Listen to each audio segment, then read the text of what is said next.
નમસ્કાર. નિષ્ઠાની સમજ અને મહત્ત્વ. જીવન એક ગતિનું બીજું નામ છે. પ્રકૃતિનું કામ ગતિને રોકવું અને રોકાયેલી ગતિને પુનઃ ગતિમાન કરવી એ ચૈતન્યનું કામ છે. ગતિ આપવી એટલે કે વિકાસ સાધવો. માનવે જીવન વિકાસ સાધવા માટે જીવનને ઉપાસનાર્થે વિકાસાર્થે લગાવવું જોઈએ. સદ્ગુણો અને સંસ્કારો જીવનમાં લાવવા માટે કટિબદ્ધ થવું જોઈએ. તો જ જીવનનો વિકાસ શક્ય છે. અને આ જીવન વિલાસ અર્થે તો નથી જ. જ્યારે વિકાસ અર્થે જીવન કામે લાગે એવા માણસને જીવનનિષ્ઠ માણસ કહેવાય. હવે આ જીવનનિષ્ઠા ટકાવવી હોય તો બુદ્ધિને કામે લગાડવી જોઈએ. બુદ્ધિમાં એક વખત વાતને સ્વીકારે ગઈ પછી દુનિયાને કેવું લાગશે તેવું જોવાય નહીં. તેમાં મારું કલ્યાણ છે તેમ સમજી અને તેને તે આચરણમાં લાવવા કટિબદ્ધ થવું જોઈએ. તો એને બુદ્ધિનિષ્ઠા કહેવાય. બુદ્ધિની પણ મર્યાદાઓ છે. જ્યારે સન્માર્ગે ચાલવાનું શરૂ કરીએ, સદ્ગુણો જીવનનો લાવવા પ્રયત્ન કરીએ ત્યારે કેટલીક અનુકૂળતાઓ પ્રતિકૂળતાઓ ઊભી થાય. એ વખતે બુદ્ધિ ત્યાં અટકી જાય. ત્યારે સંતોના માર્ગદર્શનની જરૂર પડે અને જે ઈશ્વર અર્પિત જેનું જીવન છે એવા સંતોનું માર્ગદર્શન મળે તો જીવનનો વિકાસ શક્ય છે.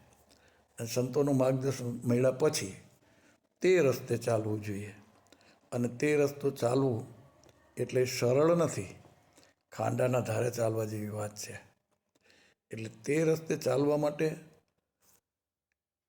બ્રહ્મચર્ય નિષ્ઠા જોઈએ. બ્રહ્મચર્ય નિષ્ઠા વિના જીવનમાં સંયમ નિયમ શક્ય નથી. નહીં તો શક્તિ ટૂંકી પડે. બ્રહ્મચર્ય નિષ્ઠાથી જ સંયમ નિયમ કેળવી શકાય છે.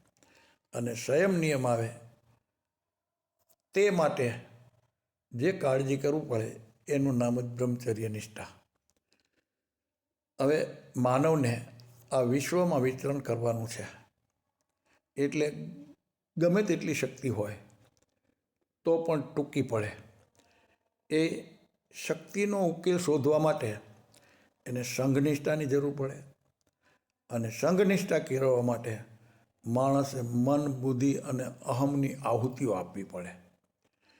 જો મન, બુદ્ધિ અને અહમની આહુતિઓ ન અપાય તો સંઘ નિર્માણ જ ન થાય.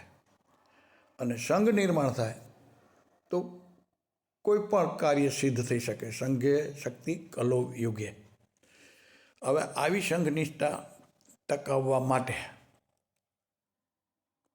આપણે સ્થિર કરવા માટે આપણી શક્તિને પ્રભુ સમર્પિત કરવી જોઈએ. એટલે જીવનમાં પ્રભુનિષ્ઠા જોઈએ કે હું ભગવાનના નામે, ભગવાનના કામે, ભગવાનના માટે મારું જીવન હું સમર્પિત કરું. આવી ભાવના જેનામાં આવે એને પ્રભુનિષ્ઠા કહેવાય.